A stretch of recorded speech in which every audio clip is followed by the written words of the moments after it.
People tend to come to Stoicism because they're going through something personally difficult.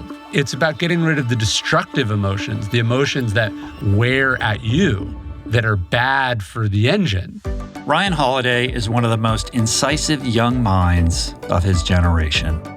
Best known for popularizing the ancient philosophy of Stoicism and translating its timeless principles into actionable tools for modern living, Ryan is the author of a dozen books on philosophy, marketing, history, and how to live well, which have sold, astonishingly, more than 10 million copies worldwide. Stoicism isn't there to help you crush your enemies more efficiently and not have to feel bad about it while you're doing it. To me, this is all a very important way of sort of combating the nihilism and despair that can so easily creep in, especially in the modern world. His counsel is highly sought by the world's highest performers across professional sports, business, entertainment, and politics. And he is the host of the wildly popular Daily Stoic podcast, which is housed in the Painted Porch, his independent bookstore in rural Bastrop, Texas. Today's conversation canvasses justice. We talk about moral rectitude, kindness and compassion, and we do it through the lens of Ryan's latest installment on the Stoic virtues, his new book, Right Thing, Right Now. Ryan is one of my favorite thinkers. He is a friend I myself turn to for perspective and guidance. And this, his fifth appearance on the show, does not disappoint. When you figure out how the other half lives, you are faced with the most essential question of your life, which is, what are you going to do about it?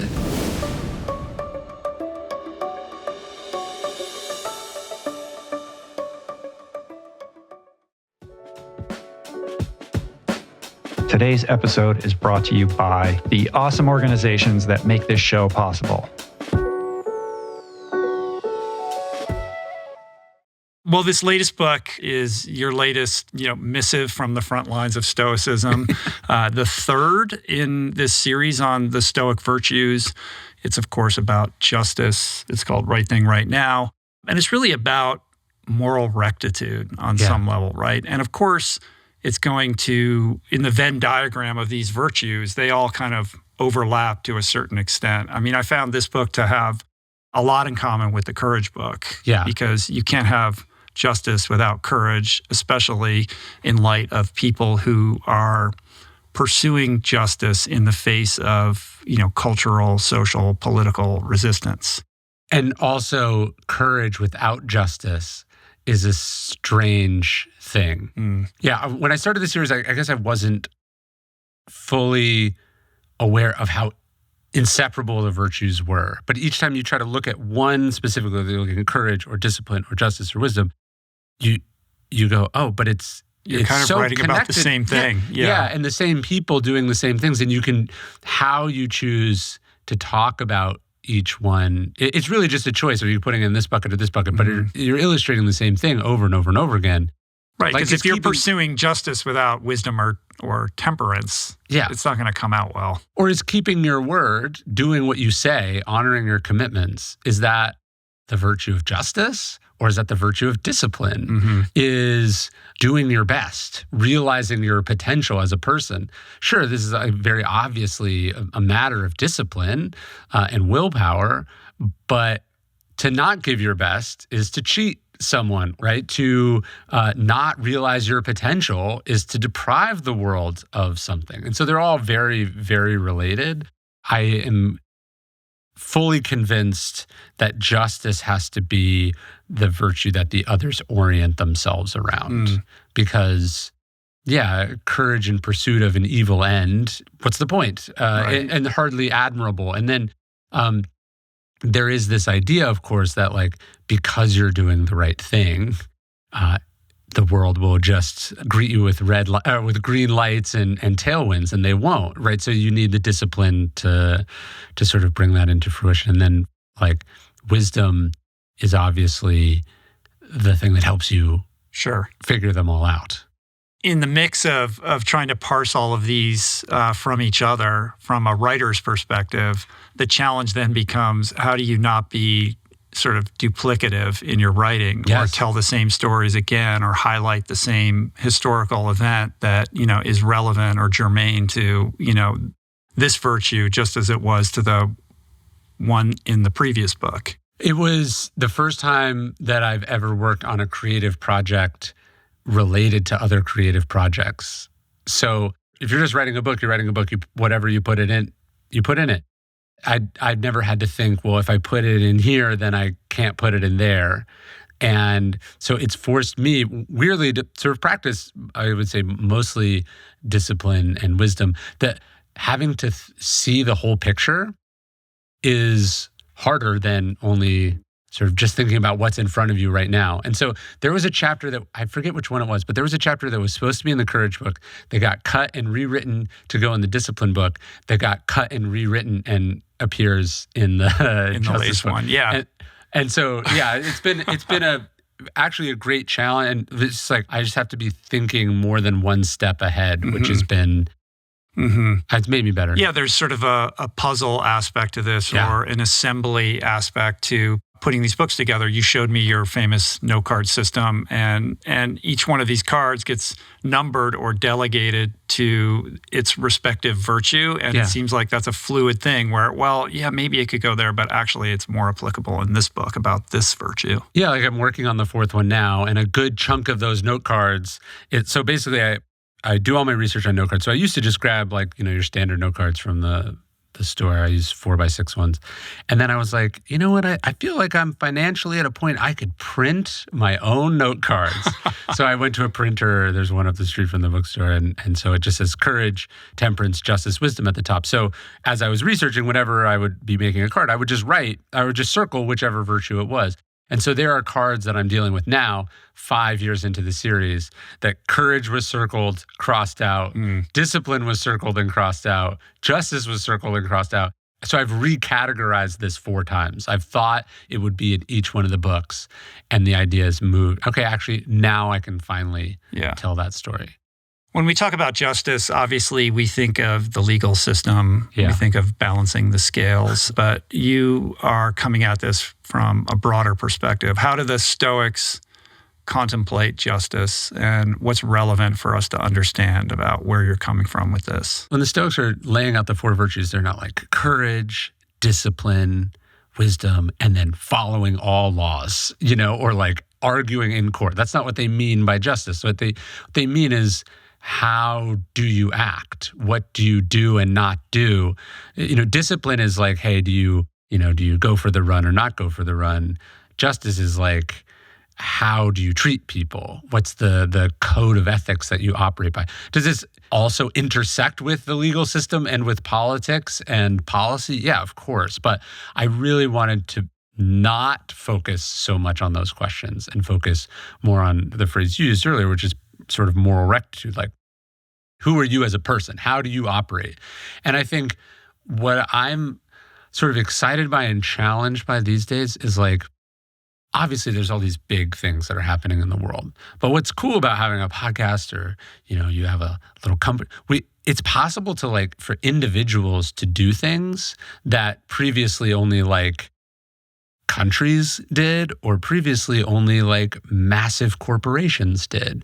But now you as an individual are faced not with, hey, do you fudge the math on your taxes or not? But like, do you work with this supplier or that supplier? How do you treat your employees? Like these sort of questions that we get to, instead of, there was an impotence in us sort of going, well, how do we want those people far away who are in the positions of power or influence? How do we want them to make decisions? There's also a sort of a return of a lot of agency to the individual in this sort of global, interconnected kind, where like we actually get to make decisions of some consequence. It's not the same as Nike deciding or Apple deciding where their factory is going to be, but you get to decide, are you buying from this supplier or that supplier? And that's of no small consequence, at least for the people directly affected by the thing they're making. My favorite part of the entire book is the afterword, where you address this directly. I really was thirsty for and enjoyed like your own perspective of how these principles have applied in your life or how you're striving to apply them, and where you've needed to apply them in order to address like failures and weaknesses. And you're very specific with respect to what you just shared, like where do the coins come from, the Daily Stoic coins, and who is manufacturing the leather-bound covers to the books, and all that sort of stuff are decisions as a business owner that you have to make that have ethical considerations in terms of how they measure up with virtue and your own personal integrity. Or just like even more mundane one, like, I don't know about you, but I would always read about like Black Friday sales and people like lining up for, to buy like a plasma TV like the day after Christmas or Thanksgiving or whatever. And I was like, this is gross. Like, why are you doing this, right? Is this what we want to be as a society? And then, you start a business and you sell things, and then someone comes to you on your team and goes, so are we going to do like a Cyber Monday email?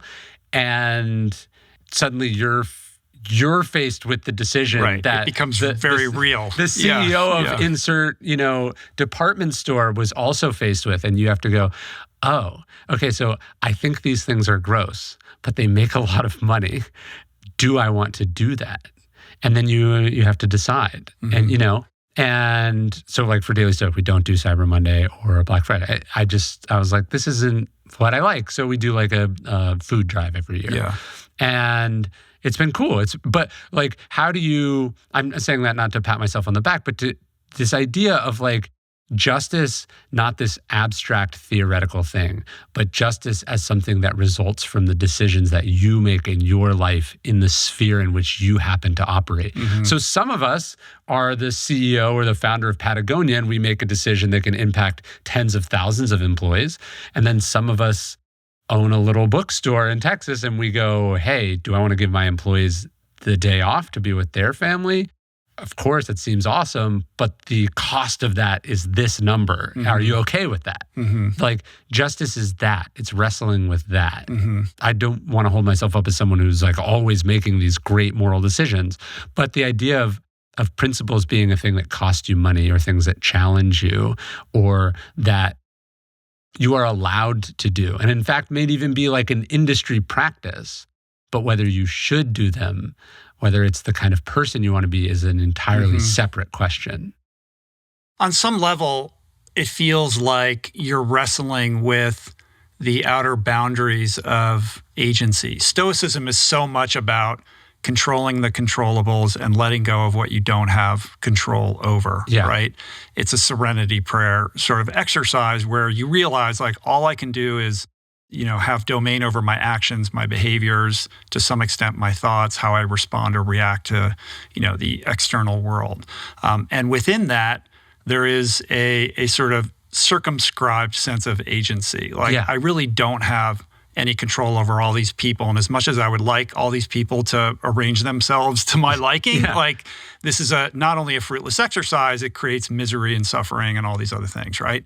But to some extent, here you're extending our own sense of agency to say, actually, these decisions that we're making around, our own personal values and sense of what is right and wrong and ethics, et cetera, does have repercussions that spill out into the external world. Yes. And you actually can have some level of impact. It shouldn't be about that. You should do the right thing because it's the right thing. And this is the kind of recurring mantra or theme. But it's worth considering that you're not an island, like you're not operating in isolation here. Well, and that does feel a little, maybe not different, but a broadening of kind of where your own head is at with respect to Stoicism. Yeah, I think so. Look, the stereotype of the Stoic is that they're resigned, accepting, indifferent, and kind of self-contained, which I think there is a part of that in Stoicism. But then what was the job that the most Stoics had? They were politicians. They served in public life. And in fact, the Stoics said this was the big distinction between the Stoics and the Epicureans, that the Epicureans were much more monkish in their sort of retreat from public life. And the Stoics said, no, you actually have to get involved. Someone has to do it. And that if you don't do it, someone worse will do it. I was thinking about this. So all these sort of explanations we've come to understand, like that different, there's structural racism or systemic problems. These are all very real, right? Like, yeah, the vast majority of pollution or things contributing to climate change are, huge corporations or entities or developing nations. But one of the things that happens when you look at problems that way is it kind of lets you as the individual off the hook, because you get to say, well, I don't really matter. I am this infinitesimal, inconsequential thing. And that's what's really powerful about Stoicism, is that there is this repeated meditation on how small and insignificant we are, but then with equal measure, this repetition of how your choices matter to you. They matter because if you don't make those choices, then who are you? This is now intersecting different schools, but Confucius said, like, every individual should act as if the fate of humanity was on their shoulders. Like, people don't vote because they think their vote doesn't matter. And as a result, their votes don't matter. And so how do you make individual decisions as if they are of moral consequence? And there's something constraining about that, but there's also something super empowering about that, because it means things have significance. And you're not just doing it because you're doing it because you're making money or what. You make the decisions based on this set of values you have, based on your sense that these things cumulatively have an impact. And then that gives you, like, it sounds weird to say, gives you a reason to wake up in the morning, and it gives you a reason to go through the world. It's deciding that things matter, and that there's right and wrong, and there's things that you won't do. There's things that you don't think people should do. To me, this is all a very important way of sort of combating the nihilism and despair that can so easily creep in, especially in the modern world. There's the intrinsic reward of practicing this discipline, which is a sense of self, a crafted identity that adheres to, a certain sense of values, and the self-esteem that will, kind of gather for yourself. Like, you feel good about who you are because you're true to your word, and this is what you believe in, and your actions correspond to that, right? But there's also this extrinsic thing, like externally, it does matter whether or not, like you talk about how karma doesn't come around, you know, for people that are, practicing this form of justice because they're doing it for the right reasons. Maybe it comes around way later, maybe it never does. Nonetheless, it still matters, because whether or not you're aware of it in some, perhaps even too subtle to notice way, it does make a difference how you show up. Yeah. Marcus Aurelius has this, he writes this in Meditations. He says, stop asking for the third thing. And you're like, what's the third thing? And he says, you've done something good and someone benefited from it. The third thing is the recognition, the parade, the appreciation, the credit, the payback. It's such a powerful concept. And I think about it not just in when you do someone a favor, but when you do anything. So, you went to the gym and you had a great workout. The third thing is you check the mirror in 6 months and you have a six-pack, or you work really hard on a project and then a large check comes into your bank account, or you find out where you land on the bestseller list or whatever.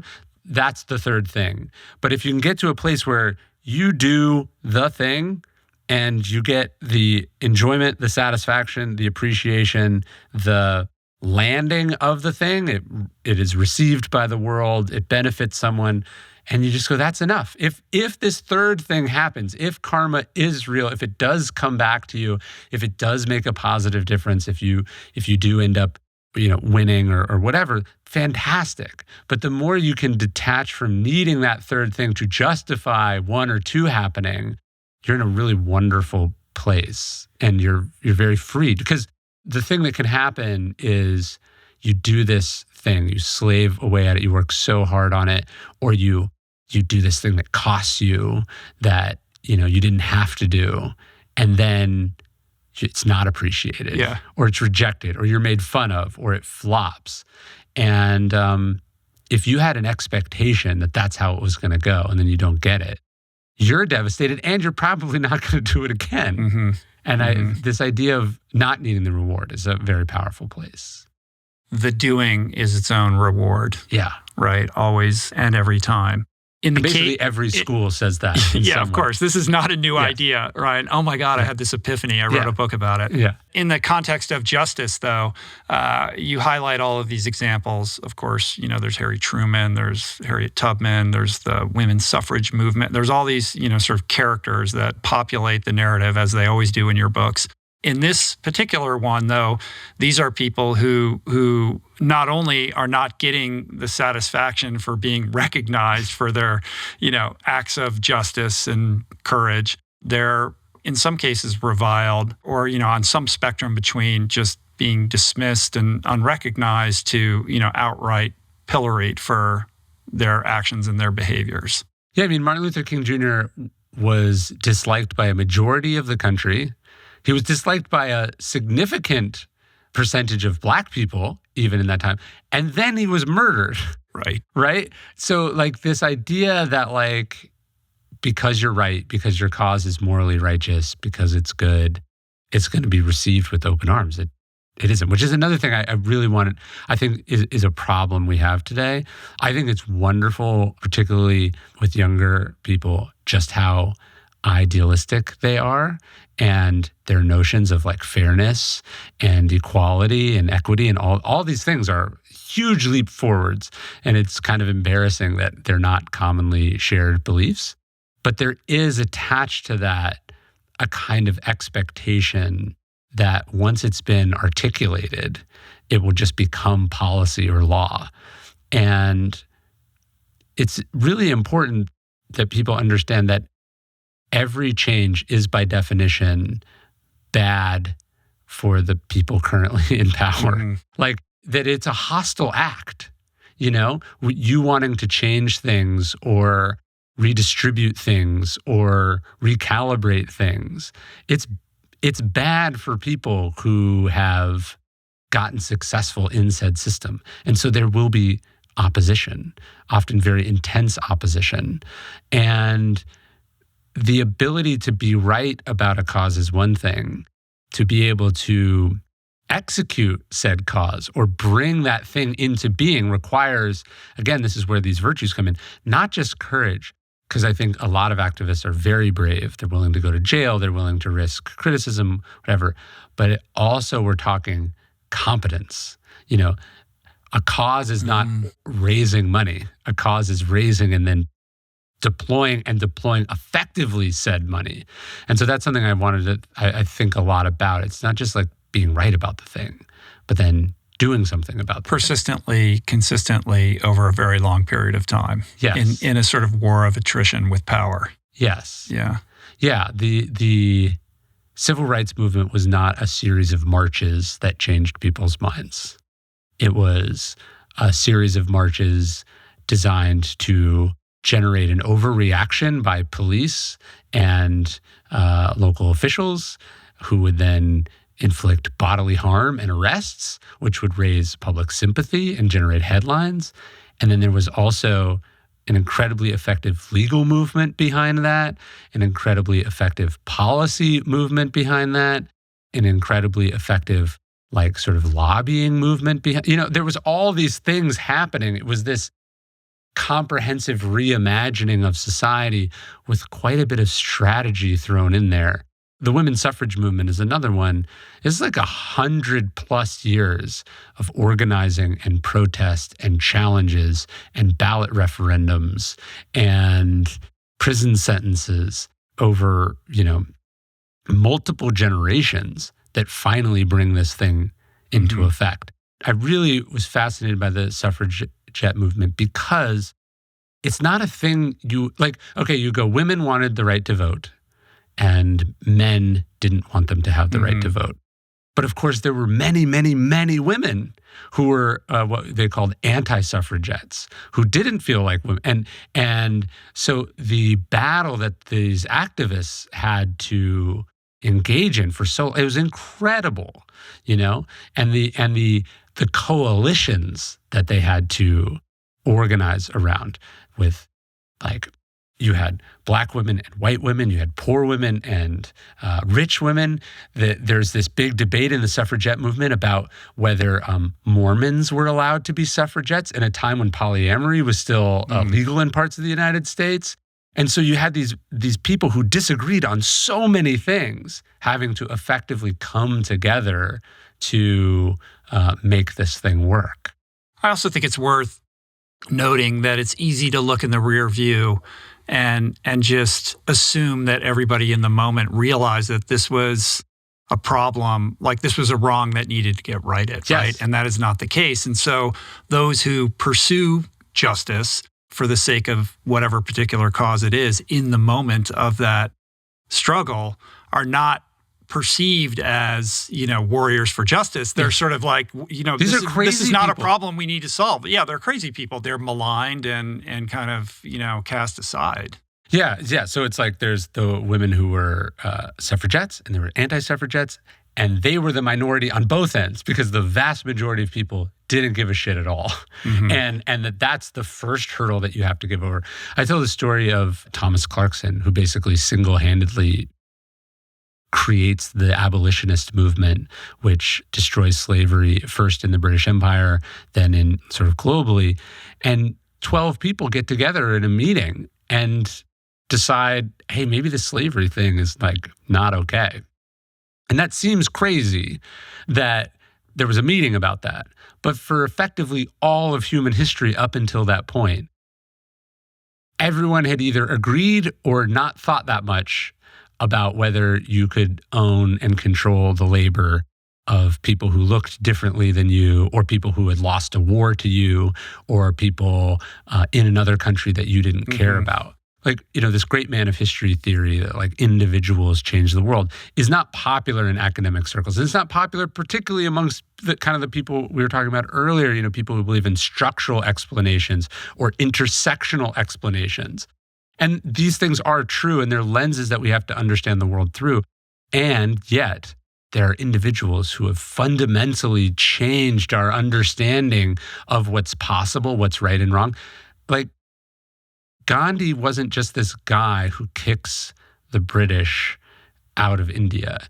He effectively invents that Thoreau had written a bit about it, Tolstoy had written about it, he sort of combines them, but he effectively invented the idea of nonviolent resistance. Like, up until the mid-1800s, if you objected to something and wanted it to go away, you had to kill a lot of people. The anti-slavery movement is one of the first sort of modern political movements. Here you have, states, sort of state operations. And he goes, hey, we don't have to overthrow a government by violent force. You can resist passively and change a policy.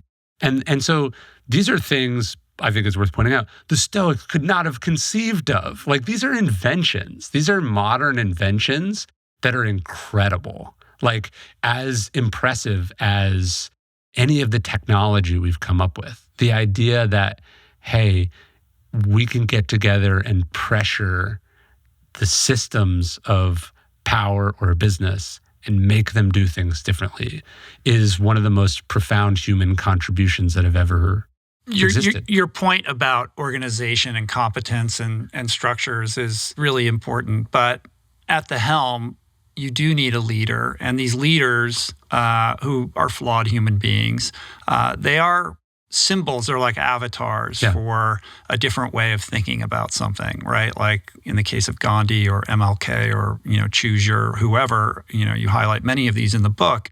They become a representation of an idea, and they have the sort of charisma and fortitude to, hold fast to that idea and pursue it. But the change only happens because structures emerge around that avatar. And this also comes right back to personal rectitude. Like, what's so impressive about Gandhi is here you have this incredibly powerful person through untraditional means that Orwell writes this amazing sort of eulogy to Gandhi, and he goes, what a clean smell he leaves behind, in that there weren't any abuses of that power. There's a couple weird things, but like, the problem also is these individuals become avatars for these movements. They lead huge things, and then they end up undermining or destroying said movement through personal corruption, dishonesty, ego, selfishness, right? And so this code of conduct, it's not just, hey, I'm going to try to do good in the world, but also then how, when I have this responsibility, power, influence, platform, what are the standards that I hold myself to? Again, not what I can get away with. Martin Luther King on the road decides, hey, this is what everyone's doing. I'm going to do it. And that's obviously it's not just a shameful thing, but it was leverage that the FBI and other government agencies attempted to exploit over him. I don't know if you've ever read this, but there's this crazy letter that the FBI sends Martin Luther King where they're like, we know you're having these affairs. Here's our proof, blah, blah, blah. Our expectation is that you will kill yourself. And you could imagine a less strong person. That's the end of the Martin Luther King story. Obviously, a stronger Martin Luther King would have never put themselves in that position to begin with. But the idea is, on top of all of this, like, first off, how many people have ever led movements or tried to positively change the world? And then how many of those people proved themselves worthy of the respect and faith and very few earnestness that the crowd put in that person when we said, we believe you, we have faith, yes, and then those stories always seem to end so sadly also. And what does that look like in 2024? Yeah. You know what I mean? Like, who among those people actually maybe slipped by because all eyes were not upon them 24 hours a day and broadcast to the world constantly? So the ethical bar is even higher to meet. It can be unforgiving because it often forgets that human beings are fallible.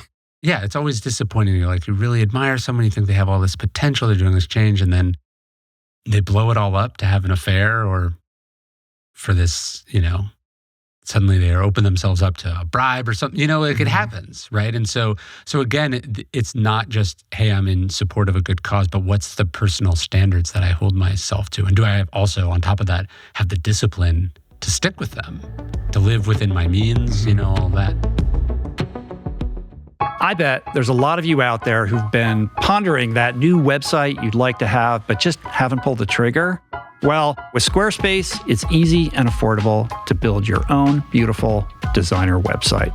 So Squarespace has been a long-time partner of the show, and what I love about it is it just demystifies everything about what's required to make a website. You don't need to be a designer. You don't need to know how to code.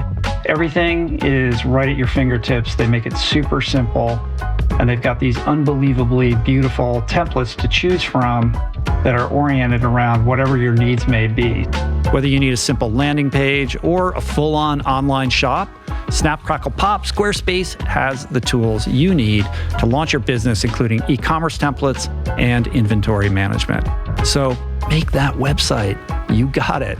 Click the link in the description below for a free trial. And when you're ready to launch, use offer code RichRoll to save 10% off your first purchase of a website or domain. Speaking of the modern moment, what is your sense of where we're at in terms of our relationship to justice and our facility to kind of stand up to our own convictions as a culture? Don't you think it's weird? I mean, I guess it depends on what algorithm you live in, but the algorithm I see, social justice warrior is like a slur you would throw at someone.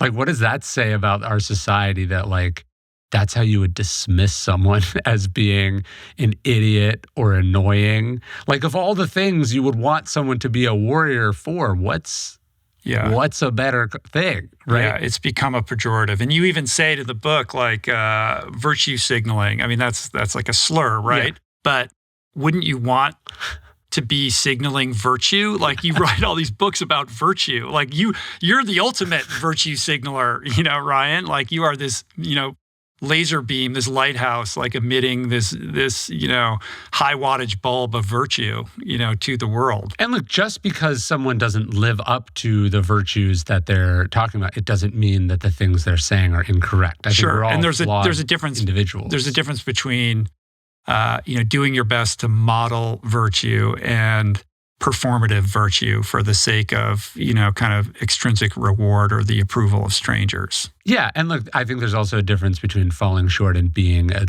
disgusting hypocrite, The idea of social justice warrior is a pejorative, virtue signaling is a pejorative. And look, if you have a problem with those things, I get it.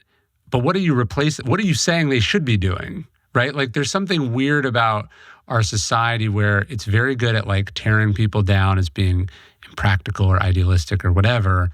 And what we should be doing is this, it's more well, here's why that doesn't actually matter, right? Here's why this is all, so what you're left with is kind of like a nihilism. You're left with just this kind of cynical selfishness that I don't think leads to a world that anyone wants to live in. Maybe it's not full-blown nihilism, but on some level it's a self-centeredness, it's a self-obsession, because the distinction really is, what we would call a virtue signaler used to be called a bleeding heart liberal, right? It's sort of, this is the new version of that. And fundamentally, these are people who spend their time thinking about and concerned about other people and trying to make sure that they're provided for. Yes. Whereas, the opposition force to that is I'll worry about me, you worry about you. And, if you have a problem, you should just solve that on your own. So I would say I'll worry about me, you worry about you, and fuck those people. That's kind of some version of the dominant cultural ethos, unfortunately. And what does that say about our relation? We talked about this last time, our relationship to liberty and our relationship to collective responsibility. The founders were all sort of steeped in Stoic philosophy. They were steeped in classical virtue, classical philosophy.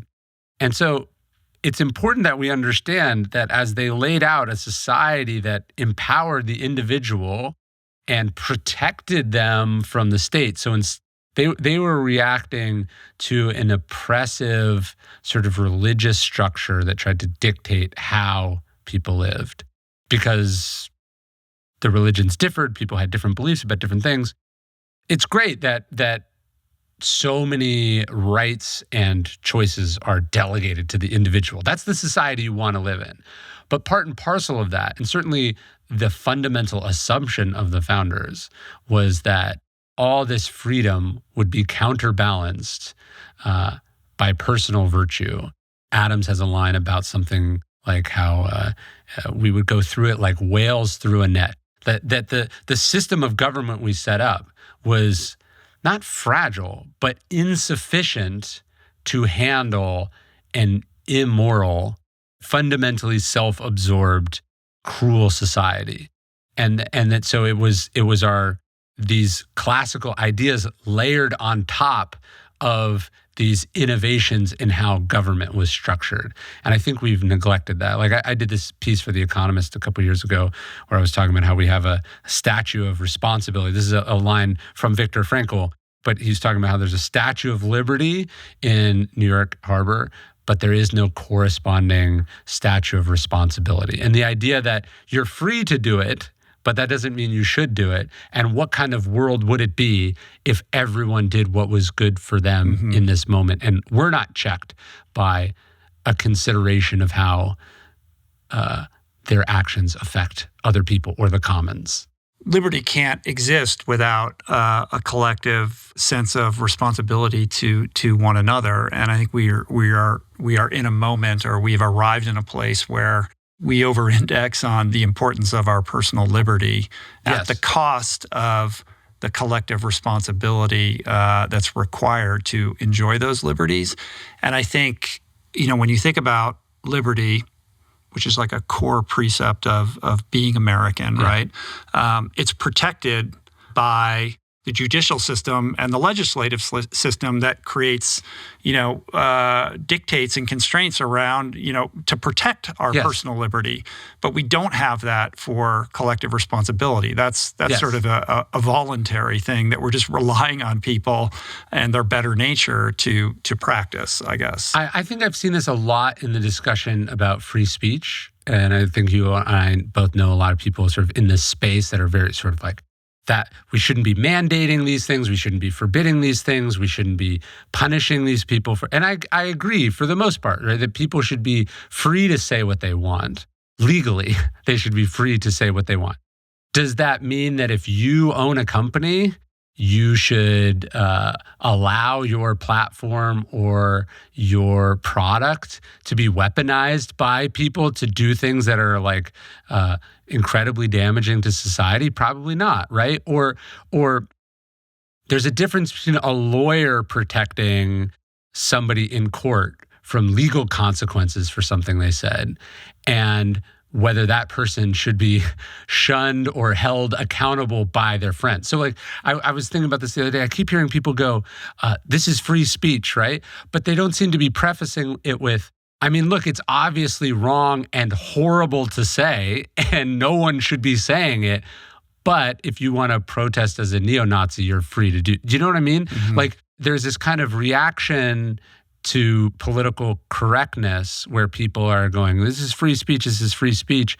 And they're not understanding that, yeah, the whole point is there's a big difference between whether someone should legally be allowed to do something and whether that thing should be condemned or disputed or corrected. Do you know what I mean? Mm-hmm. And these things don't exist in a vacuum. I think what's unique about this moment, though, that makes it different from decades past is that we have a new incentive structure that encourages, sort of and rewards bad behavior that agitates people because it attracts attention. Yes. And attention means dollars, right? Yes. And so, although there are no like legal constraints on this type of behavior, it used to be that if you engaged in it, you would be embarrassed or you'd feel guilty or be shamed by your, your brethren or whatever. And now it's kind of encouraged and applauded. And there's been an erosion of kind of social mores. And, and each social more that's sort of broken, everyone sees it and they're like, oh, I guess that's not really kind of like a rule anymore. And we don't have to feel bad about, behaving badly in this way because so-and-so over here did it. And look at all the attention he got. So-and-so had this person on their podcast and look how many views it got. Mm-hmm. So like, I should do it too.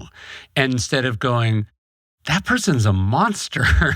No thanks, bro. Like, he should be allowed to do what he's doing, but it doesn't have to do it through me. There's an expression I heard, you probably heard it in law school, where it's everyone's entitled to a lawyer, but it doesn't have to be you.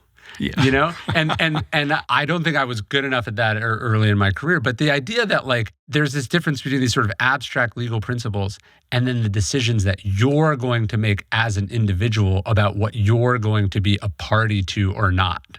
You know? Mm-hmm. I don't think we're seeing enough people draw those lines, and I don't think we're talking about drawing those lines. Like, look, should you be able to endorse cigarettes, and appear in a cigarette commercial? Sure. Is that a thing that everyone should pat you on the back for and no one should criticize you for? Of course not. It's a shitty thing to do that has real consequences for people. And so, the decision to decide what you're personally going to be a part of and then what you're going to be a party to is important. Yeah, a very concrete example of this is something that we contend with every day, which is who are we going to invite on the podcast, right? Yeah. And to your point, like you look out there and there are certain people out there, it's like, I know if I invite that person on here, it's going to get a lot of attention, blah, blah, blah. But, I find this person morally reprehensible. I'm not going to do that. Yeah. But then it's a sliding scale. And then, like, well, would it be okay to have that person? And then what happens, and I've seen this happen with other people, you begin to make excuses around your own personal responsibility. Yes. It becomes, I'm just asking questions, we're having a conversation, what's the harm in that? But, I feel very strongly that with this, it's not power, but when you have a platform and there's a lot of people paying attention, that comes with a responsibility. And it's just not okay to just say, well, I'm just asking this person questions. I just want to understand this person. Like, I really believe that you have to, basically own that and really decide, who you are and what you stand for in terms of the people you're going to engage with and the content that you're going to publicly put out there. This is kind of a digression, but the only time I've really ever gone and done the deep library research about where I was doing original reporting on something. My favorite novel is Ask the Dust by John Fonte. Did I tell you this story? Mm-mm. So he wrote this amazing this amazing novel about downtown Los Angeles in the early 1930s. Yeah. Go ahead. And so he publishes this book. It's received to wide acclaim. It's a sort of an incredible early book from a promising young writer. So why does it become basically lost to history until Bukowski rediscovers it 50 years later? It's because his publisher, Stackpole and Sons, published in 1933 also a translation of Hitler's Mein Kampf. They were horrified by what Hitler wrote in Mein Kampf, and Hitler was published in the U.S. The official U.S. translation was done by Houghton Mifflin, who's still a publisher today, but they published a very edited version of Mein Kampf, a more palatable, acceptable translation of Mein Kampf, basically with all the horrible stuff. And it's very successful. People don't understand Hitler. How does Hitler go from a failed art student, briefly imprisoned? Where does he get the money to become a professional politician, lead this movement? It's from his book royalties. And so anyway, so Stackpole and Sons is horrified by this. They think, why should a dictator in a foreign country have publishing rights in America? They publish it. And Hitler sues them.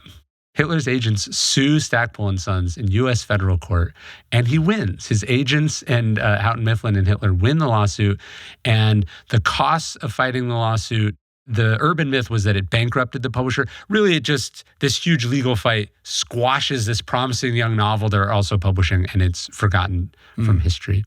And it's not until Bukowski rediscovers it in the Los Angeles Public Library that this book is recognized as the classic that it becomes.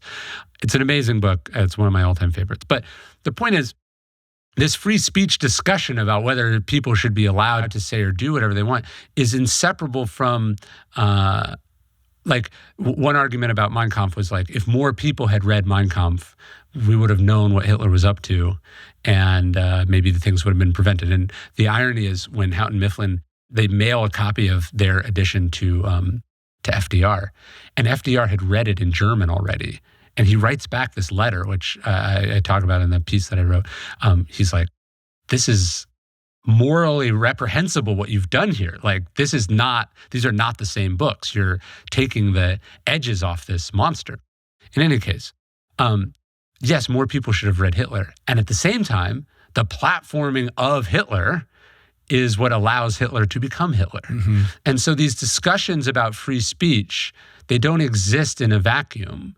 They are morally vexing issues. Whether someone should or shouldn't be allowed to say something is very different than whether them saying it on a social network reaches millions of people and then people make bad decisions based on this information, as we just saw during the pandemic, or conversely, if they become so enriched by the scam or the con that they're running in what they're doing, that they use that money for nefarious purposes, right? So I just think we have these kind of very naive discussions about these issues that seem to ignore the actual consequences for people in the real world that are affected by that thing. The worst job in the world has to be content moderation on a social media platform. That is a job I would not want to have. I can't imagine why someone would spend billions of dollars to acquire a social network.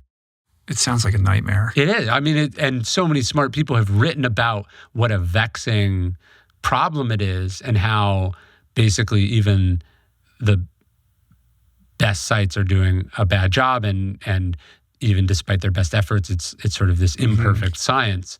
But these are things that people have to wrestle, our reluctance to think about the downstream consequences of the choices we're making, or our business is making, or our brand is making. To go back to slavery in the British Empire, it's interesting. Slavery was illegal in Britain, but not in the empire. So it was this really convenient way for British people to literally never see the horrible thing that their incredibly prosperous society was based on, right? And so we all have this tendency, and I'm not excusing myself here, we all have this tendency to just put things just out of sight so we don't have to think about them and then wrestle with them and then make the expensive or painful decisions that they create an imperative for.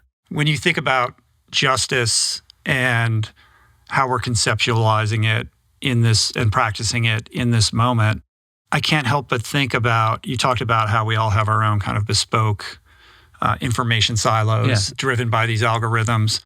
This results frequently in people, pursuing justice, but pursuing justice under the delusion of a bad idea or some insane conspiracy theory. Like, every man is right from his own perspective. Yes.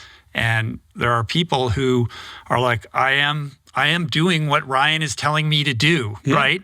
Yeah. But they're chasing, a misconstrual of reality in some way. And I can't help but despair a little bit about where we're headed with this, because to their mind, they are behaving with moral rectitude. Yeah.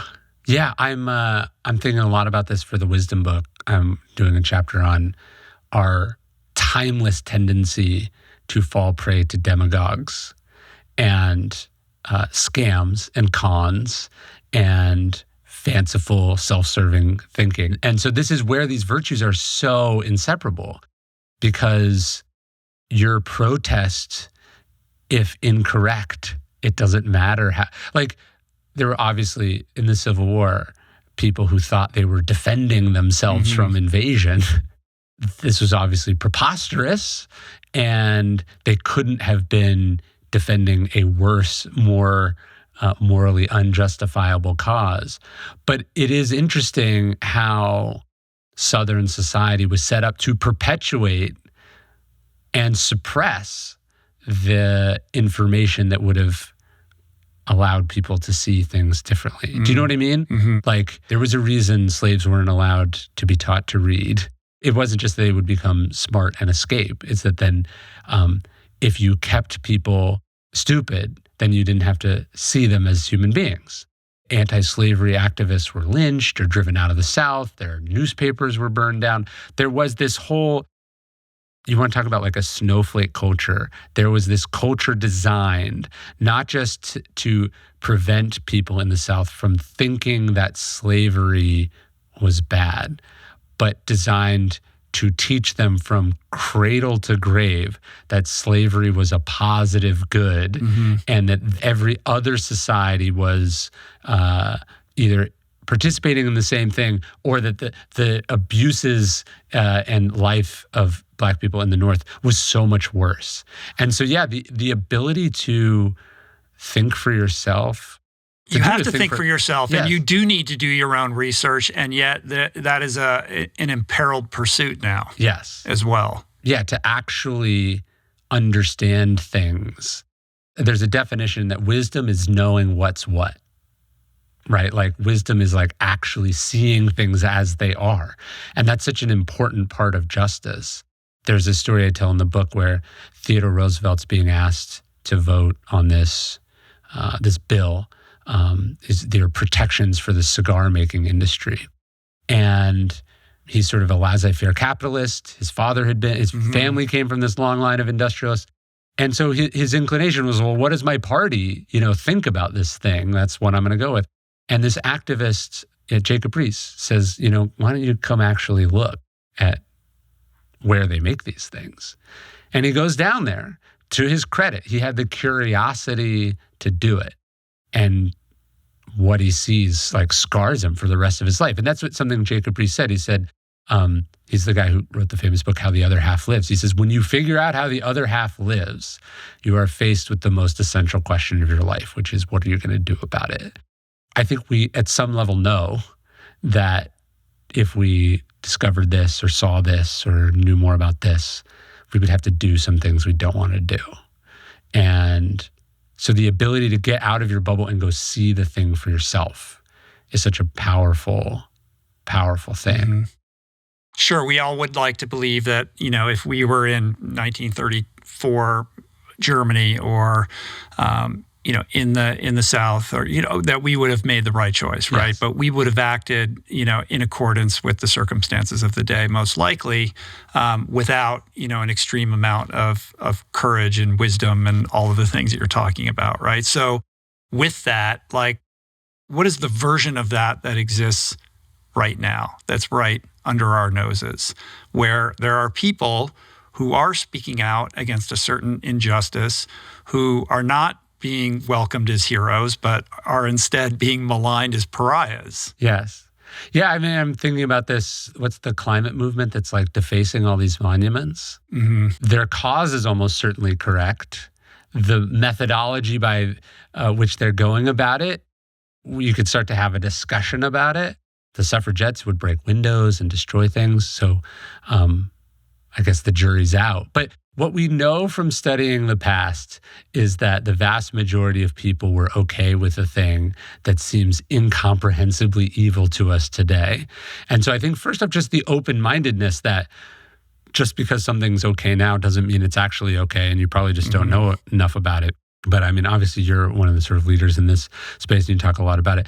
At some level, unless there's something profoundly wrong with you, that our food system is a moral I'm leading you to abomination. water here, Yes. right? It's like the elephant in the room, like the sort of glaring injustice is that of factory farming. It's just perpetrating, unspeakable harm and suffering right under our noses, and it's shrouded with a lack of transparency and all these things that you've talked about. It's like illegal to film inside one for a reason. You can't even go in, so you can't inspect the cigar factory because they won't let you in. And those that break in and create these videos and share them, are like crucified for doing it and prosecuted also. Mm-hmm.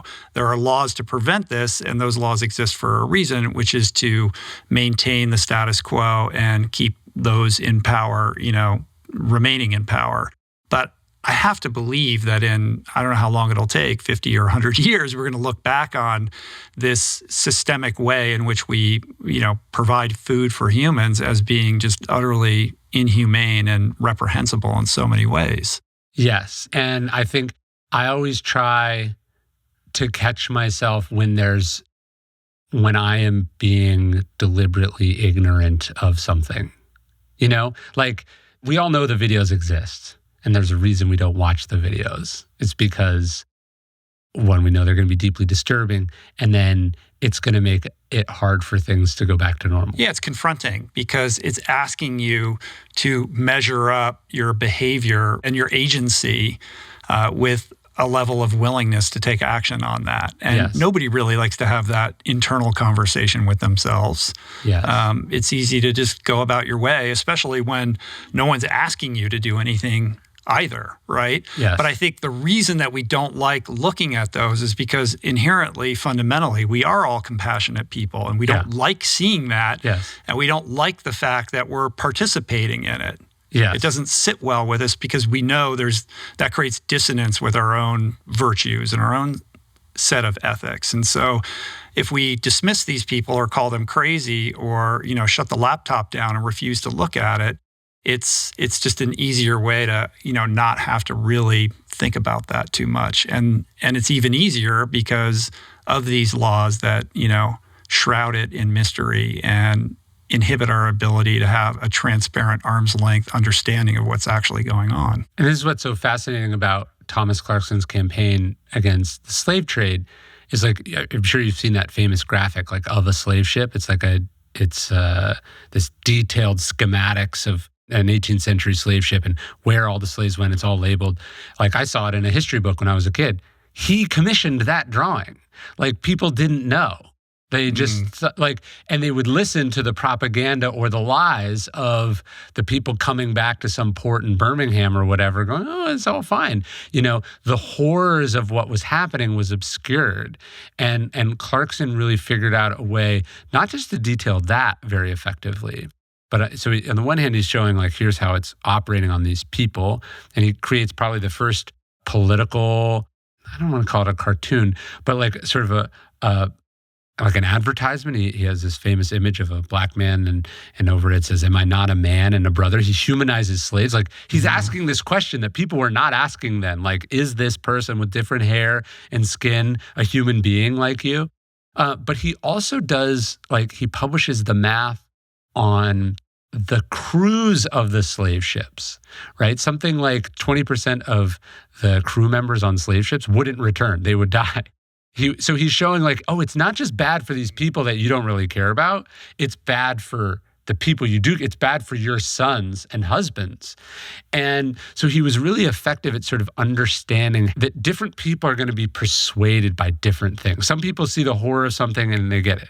Other people, I think this is where the sort of food activists have, some people are going to be persuaded by the climate impact. Some people are going to be persuaded by the sheer horror of the video. Some people are going to be persuaded by the health arguments.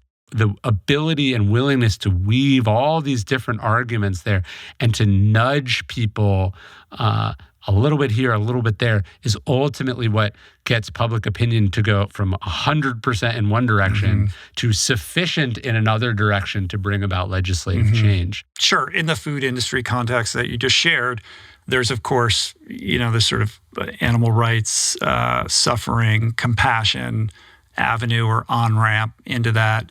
There's the climate impact of our food system. Yeah. There is, the health considerations. Maybe not so great to eat this stuff that's shot up with hormones and was treated horribly.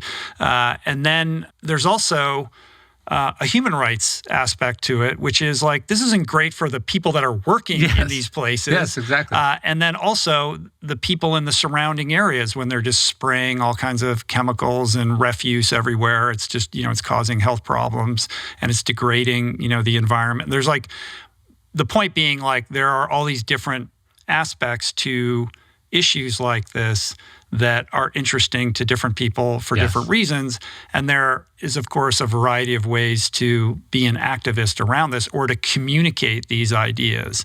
So while one person might respond to somebody throwing fake blood on a fur coat or, spray painting the Mona Lisa, more people might be sort of motivated by someone who can appeal to, what it is that's meaningful to them, that gets them interested in thinking differently about that. And I think you need all those forms of activism to create that kind of systemic shift. And, each and every one in their different ways of communicating kind of contribute to, a greater whole, like a congealing of an idea that then has enough resonance to actually produce change. Well, I actually even think about this in Stoicism, right? So people tend to come to Stoicism because they're going through something personally difficult, right? They got a cancer diagnosis or they got fired. They're going through a divorce. They're having some tough thing in their life. And so they tend to come to Stoicism for the sort of personal side of things. As did you. Yeah, of course. And yet once you get into the universe of it, there's these other things that it can start to be appealing and attractive to you. So the core exercise in Stoicism, which again, I'd probably been reading and writing about it for a decade before I even knew about this. There's this Stoic named Hierocles, who's a sort of a middle era Stoic, and he had this. He says we're born self-interested, like as babies, we're just fundamentally selfish. All we're after is what can we get, and then we start to care about our parents, and we start to care about our family, our extended family. It's these sort of series of circles that get bigger and bigger and bigger, and the goal of philosophy, he said, was this beautiful madness of pulling the outer rings inward, that was the work of philosophy. And it's funny, I was talking to Peter Singer, and I told him this, and he was like, I wrote a book called The Expanding Circle, right? And he's like, and I didn't even know about this idea from the Stoics, because we don't think of Stoicism as an ethical philosophy. We think about it so much more as a sort of a personal set of tools, like a way to survive the blows of fate, as opposed to sort of a recipe for a meaningful, significant life. But this was a big part of it too. This idea of like, hey, no, I'm a citizen of the world. I have this obligation to other people. I can't control most of what's happening, but the more I can try to exert positive, feelings outwards and then pulling actions inwards, that's like this journey that we're on. But if you start there, one of the laws in the 48 Laws of Power, which I think about all the time, is never appeal to mercy or gratitude always appeal to self-interest. And so much of what activists try to do, or people who really care about a cause, is they just try to shame people into caring, as opposed to pulling these other levers that can get people closer. I tell the story in the book of Harvey Milk. Harvey Milk gets his start as a politician by basically favor trading with the Teamsters Union. They are trying to boycott these beer companies to get a new union contract. And Harvey Milk is the most connected guy in the Castro, and he offers to help them make inroads with the gay bars. And he says, I'll do it if you hire some gay drivers in your union. Mm-hmm. And that starting there. And it was the relationship between him and these, 1950s, 1960s California Teamsters that begin this whole movement and collaboration. But like, these people had never had an interaction or a connection prior to this thing they managed to come together on. Yeah, there's a practicality to it. It takes it out of idealism and into action by appealing to self-interest. Yes. And that self-interest is motivated by a certain idealism as its goal, but it's rooted in like reality and how you actually get things done. Yes. Right. And so I think there's plenty of lessons in that. But the thought that I had as you were sharing that is a broader, kind of a more meta thought on your writing and perhaps your relationship with Stoicism as a whole, because as you mentioned, you originally got interested in it for selfish reasons. It gave you a sense of connection with something more meaningful that was very practical and can kind of direct your life in a moment in your life when you needed it.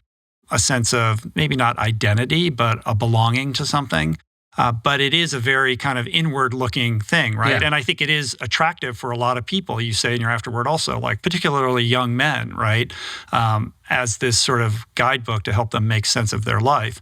But like anything, the more that you steep yourself in it, it starts to become something else, right? And what I'm seeing in the evolution of your writing, subtly a little bit, but perhaps most directly in this book, is a real shift from that inward, approach to how these principles and this philosophy can improve your life into the more important aspect of it, which is how it can improve the lives of others. Yeah. And so, it's like this gradual kind of evolution that I see you going on. And even, especially in the latter parts, like the later chapters of the book, it becomes like you're softening at the edges, dude, big time. And I want to talk about this. But it really does become about like, look, don't just think about yourself. Like, this is really a roadmap as much for self-improvement as it is for the improvement of others. And that is something to be not only considered, but like respected as like the core of what this philosophy is really all about. Yeah, and look, I don't think some of those self-improvement people, where they're talking about Jordan Peterson on one end or Admiral McRaven on another, make your bed. Like, get your shit in order, get your house in order. That's, of course, where you have to start. But if that's where you stop, or if all you're thinking about is this endless self-improvement, self-optimization, I think it's kind of empty. Like, Stoicism shouldn't be this recipe for being like the best sociopath that you can be. That strikes me as very sad. Yeah. Or like the manual for the assassin CEO. Yes. Right? I don't know if it's been used that way, but it's certainly, there's a certain narrative around it that's been kind of perpetrated out there. Stoicism isn't there to help you crush your enemies more efficiently and not have to feel bad about it while you're doing it. Because you're this emotionless Stoic, right? Exactly. Getting rid of these pesky feelings of empathy or understanding or connection. Ironically, like, we have these stories of Marcus Aurelius crying, weeping, feeling sad, loving other people. What we don't have is stories of him like losing his temper, right? So when he was talking about mastering his emotions, that's what he was talking about. He was talking about not getting angry at strangers. He wasn't talking about feeling nothing towards them, right? It's about getting rid of the destructive emotions, the emotions that wear at you, that are bad for the engine. He says he learns from this philosopher named Sextus, who may have been Plutarch's grandson. He says, I learned from Sextus to be free of passions, like free of emotions, but full of love. Like the idea was getting rid of jealousy and anger and fear and anxiety and entitlement and, these other forces, and to be driven by something deeper and more profound and more meaningful. Over the last decade of hosting this podcast, my mission has been to engage in what I consider to be critically important conversations about the things that matter most in life. While I'm immensely grateful for the growth of this show, I've also come to realize that my voice alone is not enough. This mission cannot be a solitary endeavor. So I wanted to find a way to help amplify other meaningful voices. And the result is Voicing Change Media, this beautiful consortium of thinkers, storytellers, artists, and visionaries, all committed to fostering meaningful exchanges, intentionally curated for those committed to the path of self-discovery. Together, we're creating a space of growth, a space of understanding, where every exchange has the potential to enrich our lives and catalyze profound personal and planetary change. Visit voicingchange.media to learn more and subscribe.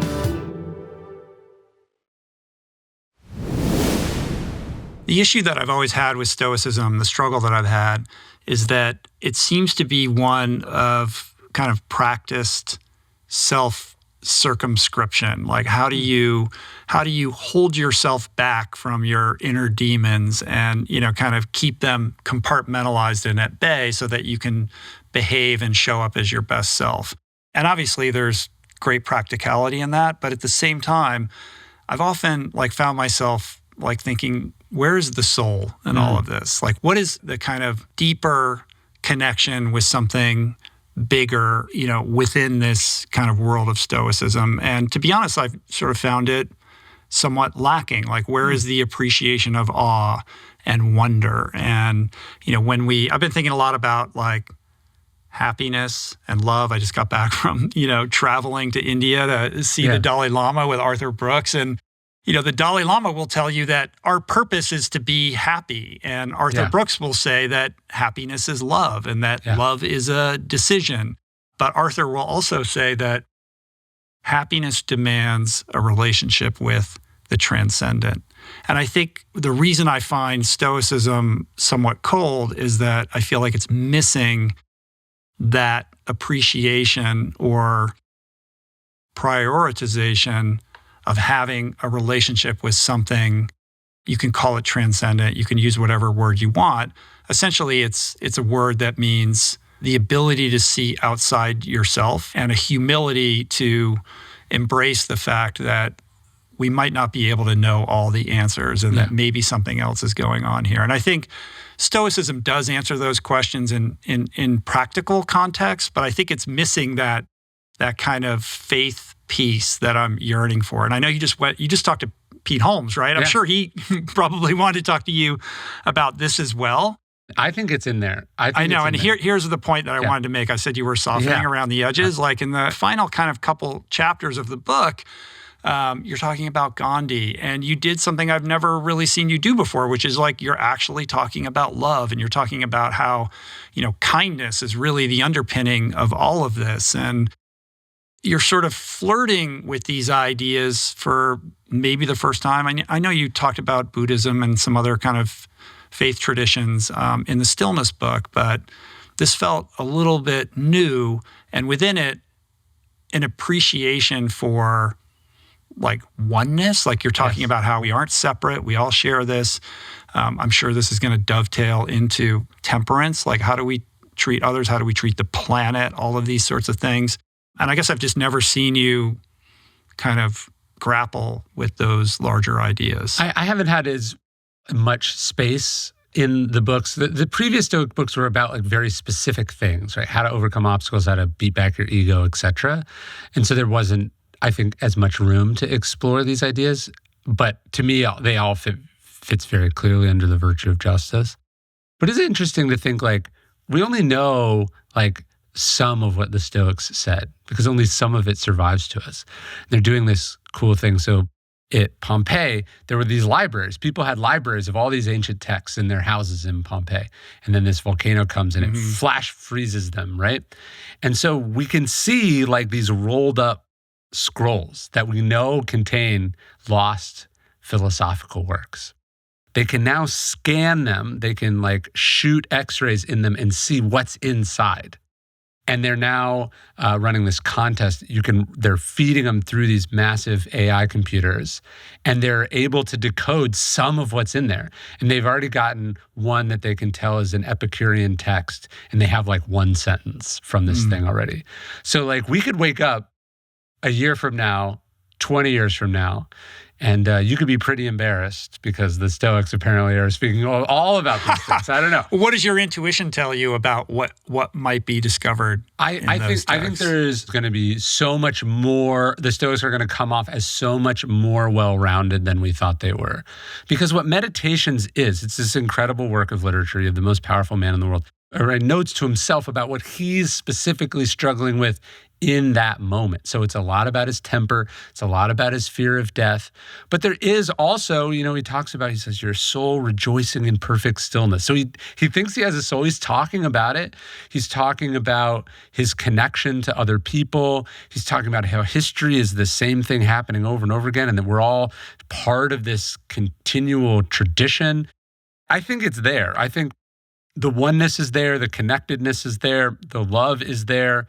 It's just not as specific and spreadable and immediately understandable as, hey, when you wake up tomorrow, remember that people are obnoxious and annoying, and what he opens meditations with. But that passage itself, which is sort of book 2, passage 1, Marcus says, when you wake up in the morning, people are going to be annoying and stupid and strange and mischievous. He lists all the things. And like that's always struck people as this like encapsulation of Stoicism, because it's like prepare in advance, grit your teeth, don't get angry about it. And that's part 1 of that message. But the next sentence is, and he says, and why are people like this? And he says, it's because they don't know any better. And he said, these people are your brothers. You are made to work together. He says, you share like a body and a blood with each other, and that to write them off is to go about this the wrong way. You were meant to be here together. And he says, the important thing is that you don't let them implicate you in their ugliness. So we see that as this ugly passage. And really the whole point, he's writing something that he knows is nasty and saying, don't let this nasty fact of reality make you a nasty person. And so there, on the surface level, there is this kind of detachment and disassociation with Stoicism. But why? What are they doing? They're trying not to be sucked in to the evil and darkness and violence of what it must have been. Like, imagine you live in a society where at any time you can just walk into this big giant auditorium and watch them like rip slaves to shreds or slaughter an elephant in front of you. It would have been like horrendously violent and awful. People died of diseases and starvation. And so what I actually think Marcus Aurelius is doing in Meditations is trying to protect some of those beliefs and the innate things you're talking about, oneness and love, compassion and happiness, from just this oppressive, like, nastiness that must have been ever present. I get that. But when you're on the receiving end of so much nastiness and awfulness and oppressiveness and evil, like, what is that doing to you inside? And what are the kind of traumas that you're experiencing and the demons that are festering as a result? And this is a time before there was any understanding of mental health, right? So what are we going to do? Let's compartmentalize it. We're going to push it down there and just make sure you behave this way and don't let those things dictate your behaviors. And I think now we're in a place where we understand, like, maybe not the best strategy. Perhaps it might be good to talk to somebody about what's going on. And I guess what I'm getting at is, is there no appreciation or room for the power of like vulnerability, right? I think so. I mean, one of the things I find myself recommending from the Stoics the most is these 3 essays that Seneca wrote. And it was a common situation then, it's a common situation now. Someone he knows is deep in grief. In one case, it's a daughter of someone he knew. In another case, it's his own mother who is grieving her son who's just been sent into exile. He writes these, the literary form then was known as a consolation. And he writes this beautiful, moving essay that is not saying your emotions are invalid, shove them down, pretend they don't exist, don't be a little bitch. He's not saying that. What he's trying to do is walk them through the grieving process as best he understood it. He's saying, look, you're not going to fool your mind out of feeling this way. You've got to process. You've got to think through it and make your way through it. And there are these essays that hold up incredibly well because that human experience is so fundamentally timeless. I love them. I read them every time I lose someone. And here you have a thoughtful, considerate, compassionate Stoic helping someone with what they're going through. So again, this idea of the Stoics being like hard asses about everything, it's not true. One of the stories we have with Marcus Aurelius weeping is like over the loss of this tutor that he has, his favorite teacher. And some other philosopher supposedly comes up to him and tries to say, hey, you shouldn't do that. And Antoninus, his stepfather, is this wonderful man, says, let the boy be human for once. And so there is, whatever the writings of the Stoics, there is a push and pull in the reality of them. And I think they were like us. They had good days and bad days. They were overcome by things. They tried to process them. They probably understood at some level that just stuffing your feelings in a closet makes they explode outwards on you one day.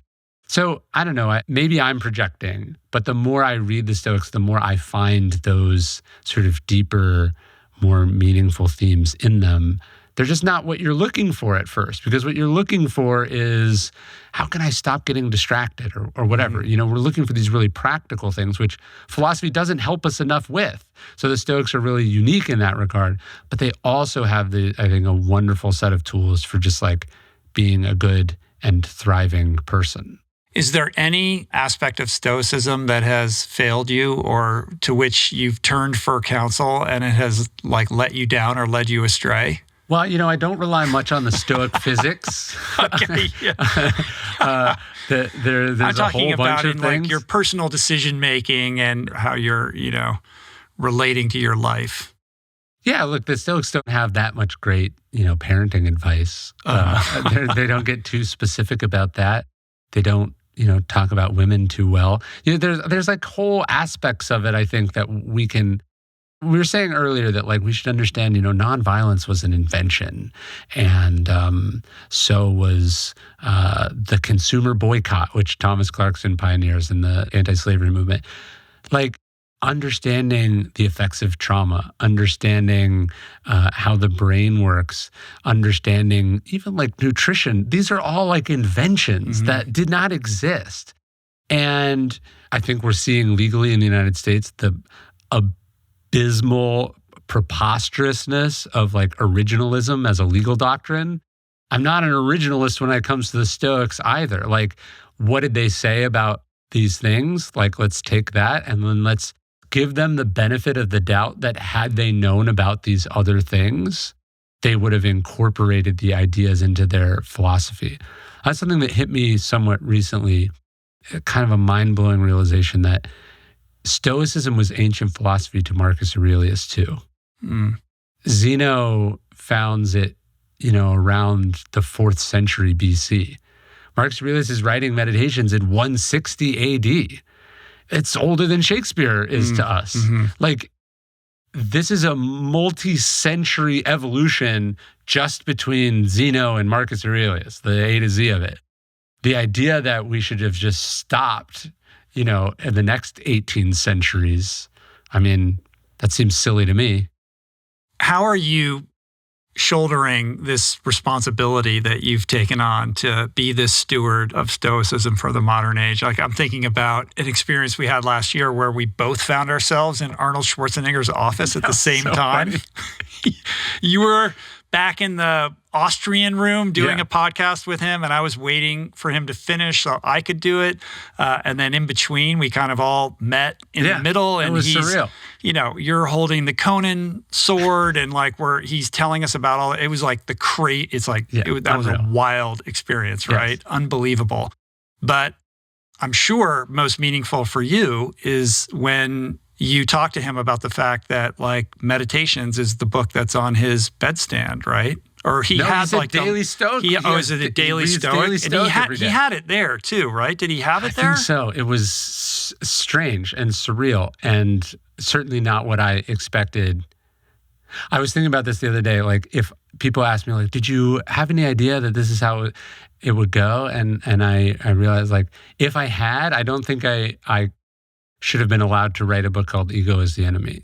Like, because it would have been delusional. It would have been totally delusional. I was just really interested in this thing, and I thought I would write a book about it. And I didn't think it would do badly, but I certainly didn't anticipate any of this. And it should be said that you were, at the time, the guy who was writing about marketing, and that's what your publisher wanted you to write about. So then you're like, I want to write about Stoicism. And they were like, let's back up the Brinks truck. Nobody thought it would do well. I'm doing the 10-year anniversary of Obstacle right now, and the idea that it would still be selling 10 years later seems insane. That it would sell what it sold is insane. The idea that people would be talking about Stoic philosophy at the level they are, like, it's unreal. And it's strange because, like, I am associated with it, but I know I didn't invent it. So, like, people credit me with things that are not mine. And I have to, for my own sanity and just to not spin off the planet, I have to constantly remind myself that it is a reflection of a 2,000-year-old philosophy. That's why it's working. And it has very little to do with me, because if you take credit for stuff, it fucks with your head, you know? And I have this very common occurrence where people will be like, you know, I was on death's door and someone gave me the book, or like people tell me these incredibly heavy things that the books have helped them through. And I mean, obviously when I was writing them, I didn't think I was wrong, but the idea that I would be so presumptuous as to think I could tell anyone who's going through something that I can't even conceive of going through, you know, so it's a kind of a strange thing that I try not to think anything about except insofar as any kind of success confers a responsibility and an obligation to not make it about you, to not fuck it up, and to try to use it to do good as you see it. Which means you then have to turn to it itself in order to help guide you through the stewarding of it, right? Because I imagine you get some pretty crazy phone calls too from CEOs and NFL coaches, and like, I mean, I don't even know like who's calling you, but I know that, you know, probably some pretty interesting people are calling you. What are those phone calls like? What is the, you know, typical question that they're asking you, and like, what is the guidance that you're giving them? Well, I think we both know some people who've sort of been guru-fied, like the success or influence or the questions have kind of pickled their brain. Or It's funny because Marcus Aurelius in Meditations, he has this great expression. He says, try not to be Caesarified or dyed purple. The emperor wears this purple cloak. He's saying, like, don't be changed by what's happening. And so there has been this translation, you know, don't be a victim of audience capture. Yes. Is basically what he's saying. Or don't let success, fame, material, reward, power, change, you know, inflate the ego, make you think you're superior, make you think the rules don't apply to you, make you, you know, inconsiderate or whatever. And so having to think about that on a much smaller scale is sort of giving me an insight of why he's writing Meditations is the process by which he's trying not to lose his mind amidst opulence and stress and success and disorientation. And Yeah, there's been some very surreal moments. I spoke at the NFL owners meeting right before the pandemic. That was strange, to say the least, where you're like, I am addressing not just like 30 billionaires, but people who, employ tens of thousands of people across countless industries. They own city blocks. And then how do you use this opportunity? I've done the last 4 years, I've been doing this standing series of lectures at the Naval Academy. So you're talking to these men and women who are going to go on to be admirals and fighter pilots, and in some cases like senators and congressmen and women or presidents. And you go, okay, are you going to tell these people, are you just going to talk about the discipline side of Stoicism or the courage side of Stoicism? Or are you going to try to get in some of these other things? Are you going to try to plant the seeds that might take a long time, as they even did with me, to bear the sort of more ethical fruit of the philosophy? How are you going to do that? I think about that with the Daily Stoic email, which goes out every day. It's like, okay, I know if I just talk about these things, it'll grow at this rate. If I talk about these other things, it'll not just not grow, it'll get smaller. And the tension between not blowing up the audience, because who does that serve? But then also not just giving the audience what it thinks it wants over and over and over again is this tension you have to wrestle with. But that forces you to confront your own relationship with the virtues and your personal ethics. Like, what is right? Do I have the courage to say the thing that I believe in when I know it's going to land with a thud, or it's going to be unpopular or ruffle some feathers of the people that, that follow you and are looking to you for guidance? And also, I think as an artist, you wrestle with this. It doesn't matter what size your audience is. There's always this tension between what's creatively interesting to you and what will do the best commercially. And as an artist, you can build the muscle of like, I follow my interests, or you can build the muscle and the skill of like, I follow the commercial interests. Yeah. And, probably best served at some overlapping Venn diagram of the two, but that's not a thing that you just automatically do. But as a artist and as a person, do you think that you'll reach a day where you're like, I've said everything there is to say? Like, I'm so tired of talking about Stoicism. I want to talk about Bitcoin, or, what. I definitely don't. I would not be honoring myself if I did. You know what I mean? Like, how much can there be said? Do you feel like you can continue to do this? I just know for myself, like for example, if all I was doing was talking about endurance training and like a plant-based diet, I would go insane. Like, I couldn't do it, Well, speaking of those scrolls, there was an early Stoic named Chrysippus who supposedly wrote 700 books, none of which survived. So that's a pretty high number. I'm not really close there. So if this AI starts to decipher all of these texts, you're good. You have a lifetime. No, I'm saying he didn't get bored of it after 700 books. I see. Yeah. So, like 15 is probably good. The Stoics talk about this idea of like, you never step in the same river twice, and that you are changing and it is changing. And as unchanging as a 2,000-year-old philosophy is, who I am in relation to it is constantly changing. And the world that we're living in is constantly changing and helping me understand these other things. So as it stands, I don't feel bored by it. But if at someday I come to the end of that creative road, I think ethically you have to admit you came to the end of the road. You don't just continue grinding it out. I could probably just turn the Daily Stoic email on repeat and it would take another 8 years for anyone to notice that it started over again.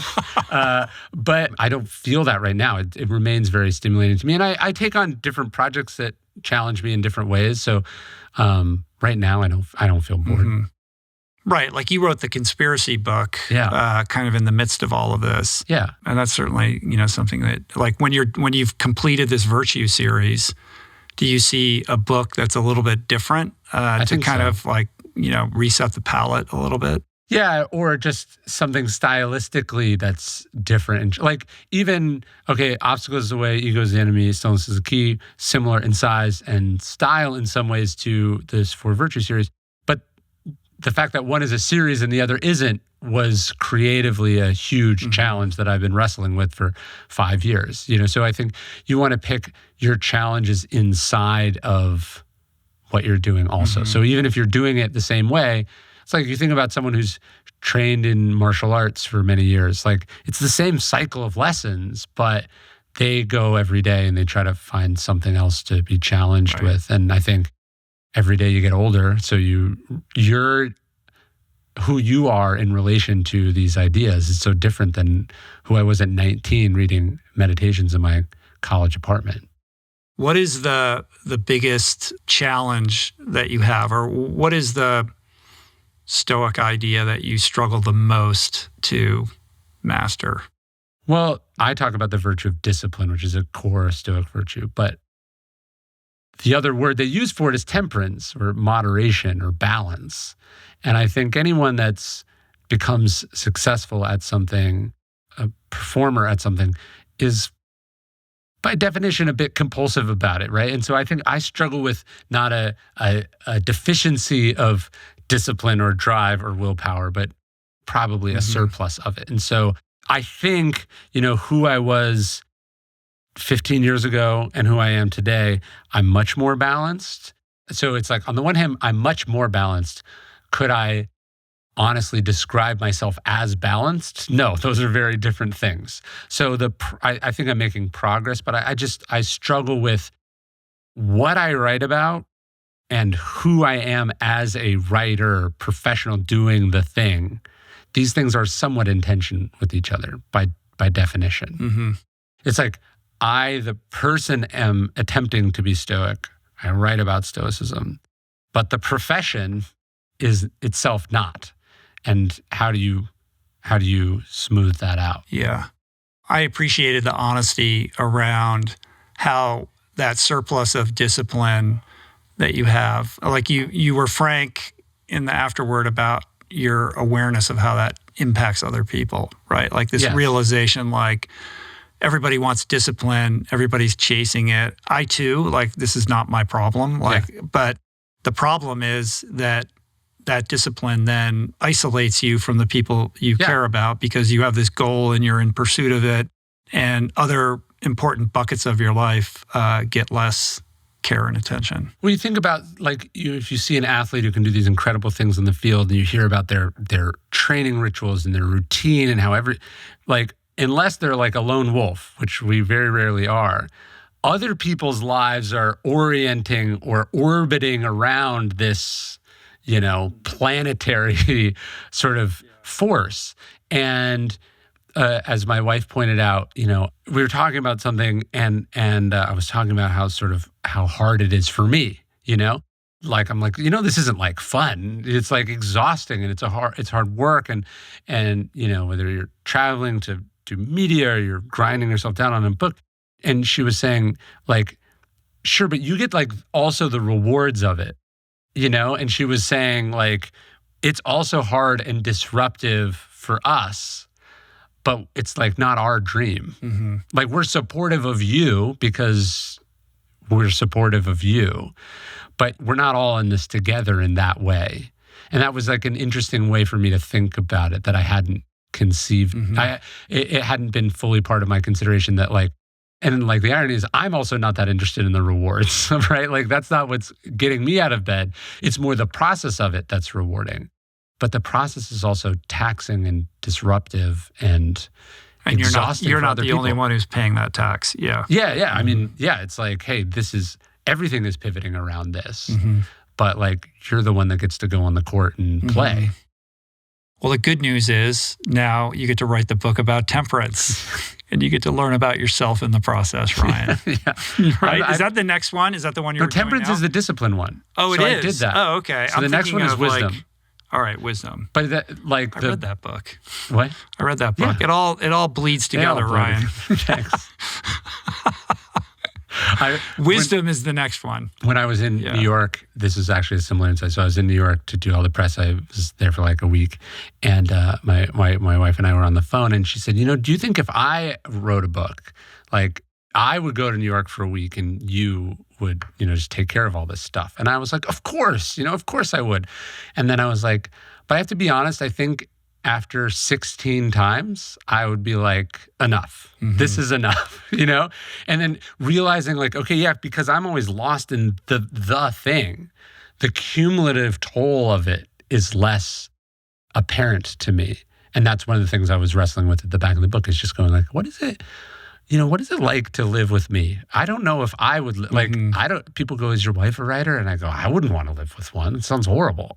I think we can always do better thinking about who we are and what we're going through, the consequence that has on other people. Sure.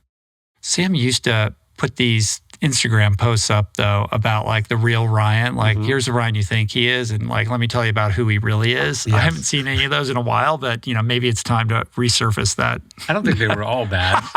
No, they were all fun, Anyway, yeah. I made 2 sojourns, pilgrimages out to Bastrop to the Painted Porch Bookshop. Yeah. The first of which was great because you hosted my dad to talk about Harry Truman and his book that just came out, Ascent to Power. And that was so, it was a meaningful experience. It was very cool to sit in the back room and kind of watch it on the screen. And I was like, wow, that's my dad talking to Ryan about I would not have guessed that your dad that Ritual's dad would end up in the acknowledgements of one of my books. I noticed that. But that was very kind. He gave me very nice notes on the trip. I was like, you know what? He had just asked me to do a blurb. And I was like, I don't need a blurb, but will you just tell me that I didn't get way off base on this. Yeah. And he gave me some very good notes. That's I forget what they were, but he was like, I don't know about this. And he made me tighten some stuff up. That's cool. Yeah. He's very, speaking of old school, he's the guy who goes to the presidential libraries and holds up for days at a time and is going deep into the archives and uncovering letters and old, stuff that nobody's ever read or cited before. I know. I'm very indebted to those people because my books are based on a lot of that research, and I've only done it a couple times. But the painstakingness and attention to detail you would have to read through hundreds of documents to find one line you would use in a book, that's not in my personality. I know. He loves it, though. Yeah. That's probably the lawyer in him. Yeah, for sure. What was interesting, though, was the intersection between, the two of you, because he's approaching it from a pure historical perspective, and you're approaching Truman, who plays a big part in this new book, through the lens of how Stoicism impacted his decision-making and the way he comported himself. And that was sort of news to my dad, despite all of his research. He was seemingly unaware of this aspect of Truman. I'll get to that, but I had this interesting experience. I was talking to this, she's sort of my bonus grandmother. We're not technically related, but she's 94. And she had read the book and she was talking to me about the Truman chapter. And I was like, it's weird to me that Truman's not a historical figure to you. He's a person you remember as a politician when you were about my age. Mm-hmm. That blew my mind. She was like, I just remember him as being kind of not that interesting. And she was interacting with him in the way that I would interact with the current president. Right. Not as a historical figure, a thing set in stone, but just like a person you're hearing about on an ongoing basis. But speaking of going into those libraries, there's this great biography of Truman called Plain Speaking, sort of like this. There's this reporter named Merle Miller who did these hundreds of hours of television interviews with Truman that for a special that nobody ended up wanting. And so he turned it into this kind of oral history book. So it's a very unusual presidential biographer. Uh-huh. And in it, they're at either the presidential library or they're somewhere. And Truman goes and gets his copy of Marcus Aurelius' Meditations from the other room. And he shows it to Merle Miller. And this is the only other mention I've asked around at no one seems to know where this book is. But at one point, he probably got it from a subscription book service or something in 1911. It's his hand-noted copy of... Right, but you've never actually seen it. No. But it must be lingering in the depths of his presidential library somewhere, or it'll right? come up for auction at some point, or who knows? Nobody currently that I could find knows where it is. But that was not something that appeared in your dad's book that I was very excited to see when I had first heard about it. Speaking of auctions, you purchased a few auction items yourself. And after that experience, you took my dad up to your office and you were pulling things off your wall, like these letters or whatever. Can you share a little bit about those? Well, yeah, another Truman. So when Truman was president, he basically gets into the White House and he realizes it's been a dump because FDR's lived there for like 12 consecutive years, not taking great care of it. It's just an old historical house that has had hundreds of people or thousands of people traipsing through over. Anyway, so he orders basically a total gutting and remodel of the White House. And part of the way he paid for it was he sold off like chunks of wood and mementos from the White House. And so those sometimes go for auction. So I have now over the door in my office, I have like a piece of trim that would have gone over a door in the White House from that remodel. Like Truman spent most of his administration in Blair House across the street because the White House was uninhabitable during the thing. That's like my one vice. The one thing I collect, like I don't collect like cars or fancy things. Is like. But what is it? You have that letter historical too. What is the letter? Oh, the letter. Oh, I have a couple Truman letters. Yeah. So I have one that's right next. I guess if I'm sitting here, it's right here on the wall. It's right next to two pictures of my kids, and it's a letter. Truman's sort of besieged with all these requests to do things, and it's a memo, and it's from one of the secretaries, and she says, because of all the president's inquiry, should we say to these people like he must beg to be excused? And Truman must have looked at this memo because he underlined must ask to be excused. And he wrote, the proper response is underlined HST. And I have that next to my desk as a reminder of like saying, here's you have the president of the United States just struggling with this thing that we all struggle with, which is that we have too much stuff on our plate. I have another letter where he's responding. He says, it must have been a form. He said, I'm sorry, it's my policy. I don't answer questions. So that's my favorite one. Yeah, I don't ask questions. And then there's another one that I have. So I have three, I guess. It says, I appreciate your question. It will be answered in a forthcoming book. And I think about that because it's like, if I answer every question that comes in, I'll never get anything done. Sure. But if I actually put the time in to make a video or a book or whatever, it will not only answer your question, but it'll answer this question for lots of people. And so but they'll still ask you, even when you put the book out, they'll still want you to answer it personally. Yes. Congrats, man. Number one, New York Times bestseller, first week out. Is that the first time you've hit one? Stillness hit number one also. It did, yeah. But who's counting? Unbelievable. You crank out a book a year. You're running a bookstore. You do the Daily Stoic podcast. You got the newsletter. You travel for speaking. And you're married and you have, two sons. It's a lot, man. It is. It's a lot. I'm trying to figure it out. Well, you're doing a good job. And I think the work that you're doing is vital and important. And I'm always here to support you, my friend. So thanks for coming and sharing today. Yeah. Right thing right now. Get it right now in the right thing place, right? Yeah, sure. Or actually, people should go to your website to get it, right? Yeah, you can get it from Daily Stoic or thepaintedporch.com. Yeah, absolutely, man. All right, well, until next time, dude. What was this? Was this 5 times? 6 times? I don't remember how many times you've been on, but it's a lot. Yeah. But it's been a while. Well, you're always very gracious. Cool. Thanks, man. Peace. That's it for today. Thank you for listening. I truly hope you enjoyed the conversation. To learn more about today's guest, including links and resources related to everything discussed today, visit the episode page at richroll.com, where you can find the entire podcast archive, my books, Finding Ultra, Voicing Change in the Plant Power Way, as well as the Plant Power Meal Planner at meals.richroll.com.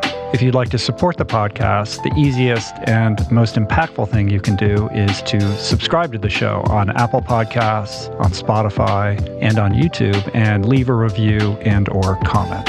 This show just wouldn't be possible without the help of our amazing sponsors who keep this podcast running wild and free. To check out all their amazing offers, head to richroll.com/sponsors. And sharing the show or your favorite episode with friends or on social media is, of course, awesome and very helpful. And finally, for podcast updates, special offers on books, the meal planner, and other subjects, please subscribe to our newsletter, which you can find on the footer of any page at richroll.com. Today's show was produced and engineered by Jason Camiolo. The video edition of the podcast was created by Blake Curtis with assistance by our creative director, Dan Drake. Portraits by Davey Greenberg, graphic and social media assets courtesy of Daniel Solis. And thank you, Georgia Whaley, for copywriting and website management. And of course, our theme music was created by Tyler Pyatt, Trapper Pyatt, and Harry Mathis. Appreciate the love the support. See you back here soon. Peace. Plants. Namaste.